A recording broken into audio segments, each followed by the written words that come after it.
ሮዛ እንግዲህ ባለፈው የሉሊት እናት ሊገል የነበረው ሰውዬ ብር አዘጋጅ ስላት መውጫ መግቢያዋን አሳጥቷት ነበር። እሷም እናቷ ጋር ብር እንዳለ ልትጠይቅ ስትደውል እናቷ ከፍተኛ አደጋ ደርሶባት ወይም ደግሞ ህመም ደርሶባት ሕክምና ላይ እንደሆነ ዶክተሩ ይነግራታል። እሷም በድንጋጤ ጫማዋን ሳታደርግ በራ ስትወጣ ከኋላዋ ባንቴኑ ተከትሎ ይዛታል። ባንቴኑም አይገባህም በቃ በእናንተ ምክንያት ማበዴ ነስል የሆነውን ነገር ንገሪኝ፣ አንደኛ ተረጋግተሽ ሂጂ ብሎ ሮዛን ካረጋጋት በኋላ ሮዛ ወደ እናቷ ታመራለች። ሉሊት በጣም ተጨንቃለች። ምክንያቱም የሮዛን በራ ስትወጣ እንዴት እንደደነገጠች ስላየቻት። ዳዊት ስለ ሁኔታው ይጠይቃታል።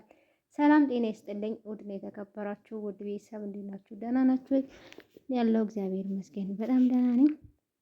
ሙስሊም እህት ወንድሞቼም ሰላም ብያለሁ። እንግዲህ የሙስሊም እህት ወንድሞቼ እንኳን ለረመዳን ወር በሰላም አደረሳችሁ እያልኩኝ ዛሬም እንደተለመደው ባሏ ሙሽራ ይዞባት የመጣው ሚስት ወይም ትንሿ ሙሽራ ተከታታይ ድራማ ቀጣዩን ክፍል ይዤላችሁ መጥቻለሁ። ሀሳብ አስተያየት ካላችሁ ኮመንት ላይ ጻፉልኝ። ላይክ፣ ሼር፣ ሰብስክራይብ እያደረጋችሁም አበረታቱኝ። ቀጥታ ወደ ቪዲዮ እንሄዳለን።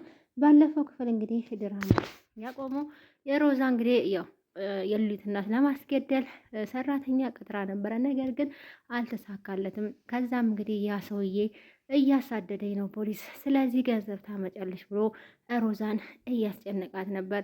ሮዛ ደግሞ ምንም አይነት ገንዘብ የላትም።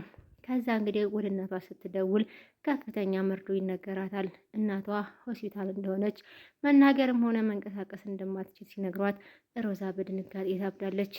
ጫማም ሳታደርግ ምንም ሳታደርግ በራ ስትወጣ ዳዊት ባንቴኑና ሉሊት ቁጭ ብሎ ነበርና ባንቴኑ ተከትሎ ይወጣል።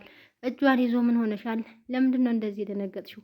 የተፈጠረውን ነገር ንገሪኝ። አንደኛ እግርሽን እስሊው በባዶ እግርሽ ነሽ ብሎ እንግዲህ ባንቴኑ ሮዛን ሲጠይቃት ሮዛ በእናንተ የተነሳ ጨርቄን ጥዬ ማበዴ ነው፣ ቀስ ብዬ ራቁት የመሄዴ ነው፣ በቃ በእናንተ የተነሳ ነው። እናቴ ሆስፒታል እኮ ነች ነው የምልህ። አይገባም? እሺ እናትሽ ጋር ለመሄድ ለመድረስ ከሆነ የምትፈልጊው ተረጋግተሽ ጫማሽን ለብሰሽ ልብስሽን ቀያይረሽ ሂጂ። ኧረ እባክሽ ተረጋግተሽ ቶሎ ብለሽ ሂጂ፣ እናቴ እኮ ልትሞት ነው የምልህ እያለች ሮዛ በጣም ድንብርብር ወጥቷል። በጣም ደንግጣለች ማለት ነው። እንደዛ ብሎ እንግዲህ ባንቴኑ ያረጋጋታል። እናቷ ጋር ትሄዳለች። እናቷ ጋርም እንግዲህ ስትሄድ እናቷ በጠና ታማለች። ዶክተሩም እንግዲህ ውጭው ሄዳ ድረስ መታከም እንደምትችል ከፍተኛ ብር እንደሚጠይቃት ይነግራታል። እሷም በጣም ታዝናለች። ሉሊት እንግዲህ በጣም ተጨንቃ ወዲያ ወዲህ እያለች ዳዊት ይመጣል። ዳዊትም ምን ሆነሻል? ምን ሆነሽ ነው እዚህ ጋር የቆምሽው ብሎ ሲጠይቃት የሮዛ እናት እንድታመመች ሮዛ በጣም ደንግጣ እንደሄደች ትነግረዋለች። ማለት አሁን የት ነው ያሉት? ባንቴኑ አብሯት ሄዷል። ስለ ሁኔታው ደውላ አጣራ ስትል ሊደውል ሲል እንግዲህ ሮዛ ራሷ ትደውላለች ዳዊት ጋር ማለት ነው።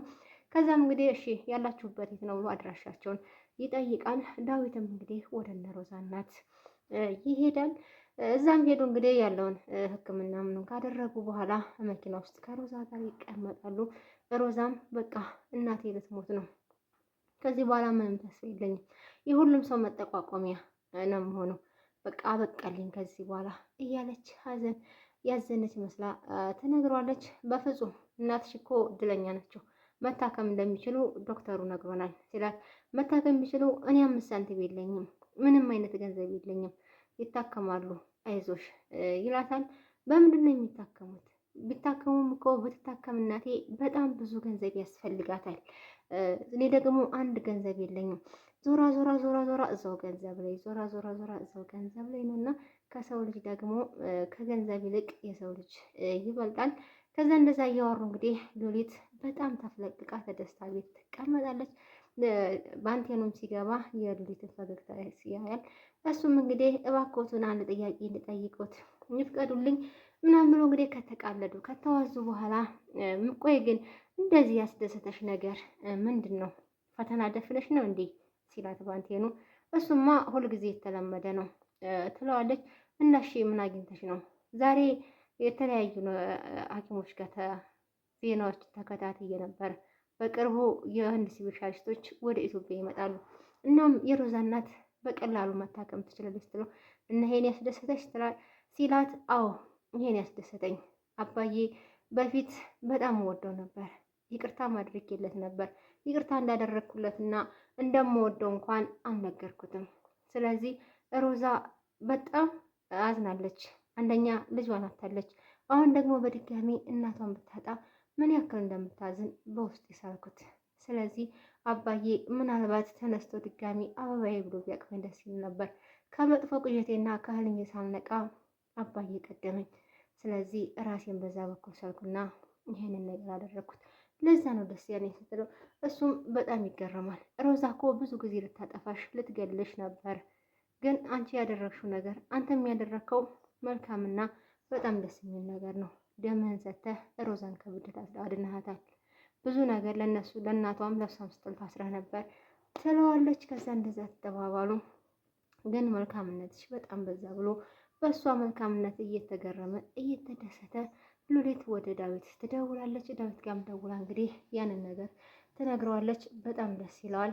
ሮዛ እንግዲህ ከሉሊት እና ዳዊት ሲያወሩ በጣም እየተናደደች ነበረ። ስለ እሷ እያሰበች ስለ እሷ እየተጨነቀች እንኳን እሷ በፍጹም መልካም ነገር ሊታያት አልፈለገም።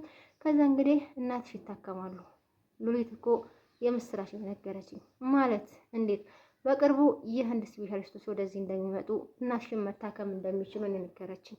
ስለዚህ እናትሽ አይሞቱም። ታዲያ እሱም ቢሆን እኮ ገንዘብ የለኝም ትለዋለች።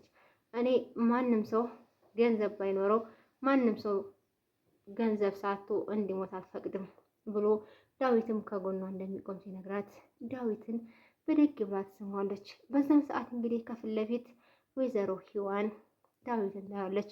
አሁን ግጥም አድርጋ በጣም ትደነግጣለች። ከዛ እንግዲህ በጣም ትናደዳለች። ደግማ ስትስመው ምን እያደረግሽ ነው ብሎ ሮዛን ያባርራታል። ከመኪና ውረጅ ብሎ አመነጫጭቆ ያባርራታል። ከዛ ወደ ሂዋን ተከትሎ እየሄዳን ሂዋን ሊያስረዳት ቢሞክርም ምንድን ነው የምታስረዳኝ? የተመሰቃቀለውን ነገር እኔ ከማፍቀሪ ውጭ እኮ በቸኮሌትና በምናምን የምታታለኝ ህፃን ልጅ አይደለሁም። የሚያየውን አይኔን ትቼ የሚሰማውን ጆሮዬ እንዳምን ነው እንደምትፈልገው። አንቺ እንዳሰብሽው አይደለም፣ አልተሳሳምንም ብሎ ሊያስረዳት ሲል በፍጹም ልትሰማው ፈቃደኛ አይደለችም። ስለዚህ ሔዋንና ዳዊት ይጣላሉ። በጥፊ ደርግማበት ሔዋን ወደ መጠጥ ቤት ትሄዳለች። እንግዲህ ሌላ ሰው ገንዘብ እንዲያመጣላት ትነግርና ቁጭ ብላ ትጠጣለች ማለት ነው። በዛን ሰዓት እንግዲህ ዳዊት ከባንቴኑ ጋር ይገናኝና ያለውን ነገር ያስረዳዋል። ባንቴኑ ወደ ሔዋን ጋር ይሄዳል። ሔዋን ጋር ሲሄድ ለምን መጣ? እዚህም እንደሆንኩ ማን ነገረ? ስለዚህ እባክህ ከቅርታ ጋር ካላስቸገርኩ ከዚህ ተነስተህ ሄድ ብትለውም እሱም በፍጹም እንደማይሄድ ይነግራል። ከዛ እንግዲህ ያ የጠራችው ሰውዬ ይደርሳል። ሽንት ቤቱ ጋር ጠብቀኝ ብላ ሔዋን ትሄዳለች። ከዛ ሔዋን ባንቴኑ ከኋላ ተከትሎ ሲሄድ ባንቴኑ በቁጥጥር ስር ውሏል። ማነው በቁጥጥር ስር የዋለው? ቀጣይ ክፍል አብረን የምናየው ይሆናል። ቤተሰቦቼ የዛሬ ቪዲዮ ይህን ይመስላል። ከወደዳችሁ ላይክ፣ ሼር፣ ሰብስክራይብ ያደረጋችሁ አበረታቱኝ። የምታበረታቱኝ ሁላችሁንም አመሰግናለሁ። በቀጣይ እስከምንገናኝ ባይ ባይ።